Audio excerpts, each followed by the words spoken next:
Ang ating aralin sa linggong ito ay uri ng karunungang bayan. Narito ang layunin. Una, nabibigyan ng kahulugan ang mga karunungang bayan. Ikalawa, nalalaman ang kahalagahan ng mga karunungang bayan sa kasalukuyan. At ang ating pamantayang nilalaman ay naiuugnay ang mahalagang kaisipang nakapaloob sa mga karunungang bayan sa mga pangyayari sa tunay na buhay sa kasalukuyan. Bago tayo dumako sa ating aralin, ay sagutan muna natin ang gawain sa pagkatuto bilang isa. Suriin at magbigay ng maikling pagpapahayag sa mga sumusunod. Una, ang maniwala sa sabi-sabi, walang bait sa sarili. Ikalawa, sa paghahangad ng kagitna, isang salop ang nawala. Katlo, ang sakit kapag naagapan, madali itong malulunasan. Kaapat, sa bukid nagsaksakan, sa bahay nagbunutan. At ikalima, paano tatawa ang dalaga nang hindi makikita ang kanyang ngipin? Isulat ang sagot sa isang malinis na papel.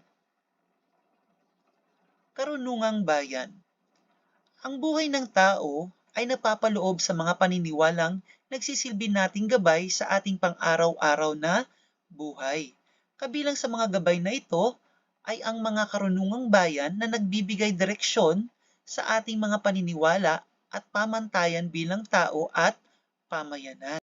Sa araling ito, inaasahang maiuugnay ang mahalagang kaisipang nakapaloob sa mga karunungang bayan sa mga pangyayari sa tunay na buhay sa kasalukuyan. Ano nga ba ang karunungang bayan? Karunungang bayan, ito ay tinatawag ding kaalamang bayan na binubuo ng mga salawikain, sawikain, bugtong, palaisipan, kasabihan at bulong. Karaniwan, ang mga ito ay nagmula sa mga Tagalog at hinago sa mahahabang tula. Ang mga karunungang bayan din ay isang sangay ng panitikan na nagpapahayag ng mga kaisipan at paniniwala, sumasalamin sa iba't ibang karanasan ng mga tao na nasa iisang kultura. Ginagamitan ito ng malalalim at matatalinghagang salita upang mapatalas ang kaisipan. Sadyang matatalino ang ating mga ninuno kung saan naipamamalas nila ito sa pamamagitan ng mga karunungang bayan na nakikita naman natin hanggang sa kasalukuyan. Ngayon naman, ating pag-aralan ang uri ng karunungang bayan. Una ay salawikain. Ito ay nakaugalian ng sabihin at sundin bilang tuntunin ng kagandahang asal ng ating mga ninuno na naglalayong mangaral at akayin ang kabataan tungo sa kabutihan. Mga halimbawa, una, aanhin pa ang damo kung patay na ang kabayo. Ano kaya ang ibig sabihin nito? Ibig sabihin o nangangahulugan ng pagkasayang ng isang bagay dahil ito ay maaring huli na o hindi na kailangan pa. Ikalawa, huwag gawin sa iba ang ayaw mong gawin sa iyo. Ano naman kaya ang ibig sabihin nito? Ang ibig sabihin ng salawakiing ito ay huwag tayong gumawa ng masama sa kapwa para hindi nila ito gawin sa atin. Ikatlo, kung ano ang puno, siya ang bunga. Ang salawikaing ito ay nagsasabi na kung ano ang pinagmulan ng isang bagay o desisyon, yun rin ang magiging kalalabasan nito.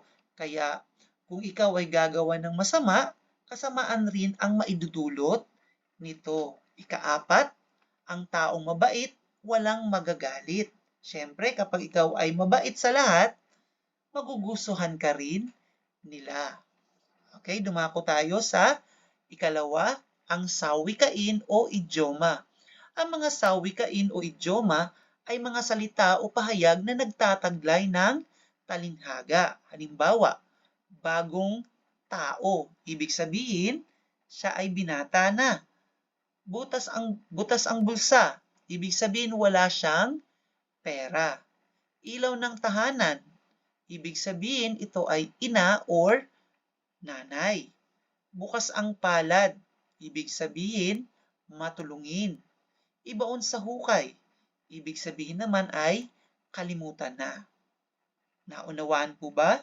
Ngayon naman, dumako naman tayo sa ikatlo, ang kasabihan. Ano naman ang kasabihan? Ang kasabihan ay isang maikling pangungusap na nagbibigay ng payo o aral sa buhay. Karaniwang ginagamit din ito sa panunukso o pagpuna ng isang tao. Halimbawa, tulak ng bibig, kabig ng dibdib. Ano kaya ang ibig sabihin nito? Ibig sabihin, iba ang sinasabi sa nararamdaman. Sumunod naman ay utos na sa pusa, utos pa sa daga. Ano naman kaya ibig sabihin nito? Ibig sabihin ay ang pagiging palautos. Ang daming inuutos at lahat inuutusan. Utos dito, utos doon. Ikatlo, kapag makitid ang kumot, matuto kang mamaluktot. Ibig sabihin na dapat tayong matutong magtiis o magtipid sa kung ano ang mayroon tayo. Ikaapat, kung may tiyaga, may nilaga. Ano kaya ang ibig sabihin nito? Hindi literal na nilaga o ulam ha. Okay, sa madaling salita, kung nagsipag ka o ginawa mo ang karapat-dapat, makakamit mo ang nararapat na bunga ng iyong pinaghirapan. Ayan ang kasabihan. Okay? So, next tayo naman, ang number 4 ay ang bugtong. Inilalarawan ang bagay na pinahuhulaan. Ito ay nangangailangan ng mabisang pag-iisip. Ang bugtong ay mayroon ding sukat at tugma at karaniwang binubuo ng 2 hanggang 4 na taludtod. Ang unang 2 linya ay nagsisimula sa ilang pamilyar na bagay sa kapaligiran. Ang huling 2 linya naman ay nagbibigay ng katangi-tanging katangian ng bagay na binabanggit sa naunang linya. May 2 uri ng bugtong. Ang mga bugtong ay pahulaan sa pamamagitan ng paglalarawan. Ito ay binibigkas ng patula at may 5 hanggang 12 pantig. Ang mga Tagalog ang pinakamayaman sa bugtong. Una, mga talinghaga o enigma, mga suliraning ipinahayag sa isang metapora o maalegoryang wika na nangangailangan ng katalinuhan at maingat na pagninilay-nilay para sa kalutasan. Ikalawa naman ay mga palaisipan o conundrum, mga tanong na umaasa sa dulot ng patudyang gamit sa tanong o sagot. Mga halimbawa ng bugtong. Una, nagtago si Pedro, labas din ang ulo. Ang sagot ay tama, pako. Ikalawa, ate mo, ate ko, ate ng lahat ng tao. Ang sagot ay atis. Ikatlo naman, nanganak ang birhen, itanago ang lampin. Ang tamang sagot ay tama, saging. Ikaapat, 2 batong itim, malayo ang nararating. Yan, ang sagot ay mga mata. Ikalima, isang prinsesa nakaupo sa tasa. Ang sagot ay very good, kasoy. Ika-6, hayana si kaka, bubuka-buka ka. Ang tamang sagot ay gunting, dahil ginagamit natin ito sa paggupit. So, para siyang bumubuka-buka ka. Ayan. Ikalima naman ay palaisipan. Ito ay nasa anyong tuluyan na kalimitang gumigising sa isipan ng mga tao upang bumuo ng isang kalutasan sa isang suliranin. Halimbawa, sa isang kulungan ay may 5 baboy na inaalagaan si Juan. Lumundag ang isa. Ilan ang natira? Kung alam niyo yung sagot, i-comment nyo sa baba. Ikalawang halimbawa, may isang bola sa mesa. Tinakpan ito ng sombrero. Paano nakuha ang bola nang di man lang nagalaw ang sombrero? Kung alam niyo ulit ang sagot, i-comment nyo ulit sa ibaba. Okay, ika-6, bulong. Ang bulong ay mga pahayag na may sukat at tugma na kalimitang ginagamit na pangkulam o pangontra sa kulam, engkanto at masamang espiritu. Halimbawa, huwag magagalit, kaibigan. Aming pinuputo lamang ang sa amin na pag-uutusan. So, di ba kapag tayo ay nagpuputol ng mga damo, puno, no? Tayo ay bumubulong para hindi tayo, o pa, yung iba kasi naniniwala na merong mga engkanto doon sa lugar na yon. So, para hindi sila parusahan, sila ay nagsasagawa ng bulong. Kalawa, tabi-tabi pununo, makikiraan po. So, eto, malimit natin tong ginagawa. No? Kapag tayo ay dadaan sa isang liblib na lugar o medyo sa tingin natin na baka merong mga nuno o engkanto or duwende, tayo ay bumubulong ng tabi-tabi pununo, makikiraan po. Ikatlo, huwag mananakit ng di ka rin mamilipit. So, ito ay kalimitang binubulong doon sa mga panlaban o pangontra sa pangkukulam. Yan. Ngayon naman tayo dumako at sagutan ang gawain sa pagkatuto bilang dalawa. So, iugnay ang mga sumusunod na karunungang bayan sa mga pangyayari sa tunay na buhay sa kasalukuyan. Ang hindi marunong lumingon sa pinanggalingan, hindi makararating sa paroroonan. Ano kaya ang pakahulugan ninyo rito?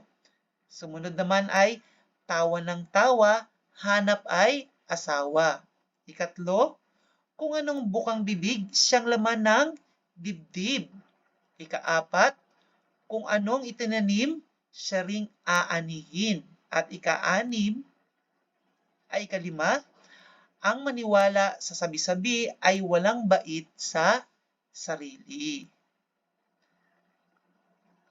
Ngayon naman, atin namang sagutan ang gawain sa pagkatuto bilang tatlo. Kailangan niyong gumupit ng mga larawan para makagawa ng isang brochure pangkalusugan ukol sa COVID-19. Lagyan ng caption ang bawat larawan gamit ang mga karunungang bayan at ipaliwanag.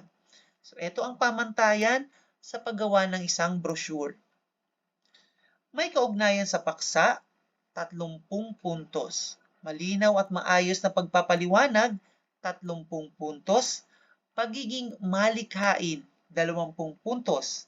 Malinis at maayos na presentasyon, 20 puntos. Kabuuan, 100 puntos. Diyan nagtatapos ang ating aralin sa linggong ito. Pero bago yan, ako ay humingi sa inyo ng suporta na mag-like, share and follow sa aking FB account na Luis Rufin at ang aking FB page na Luis Vlog at syempre ang aking ang aking YouTube channel na Luis Rufin. Ayan. Thank you very much and goodbye.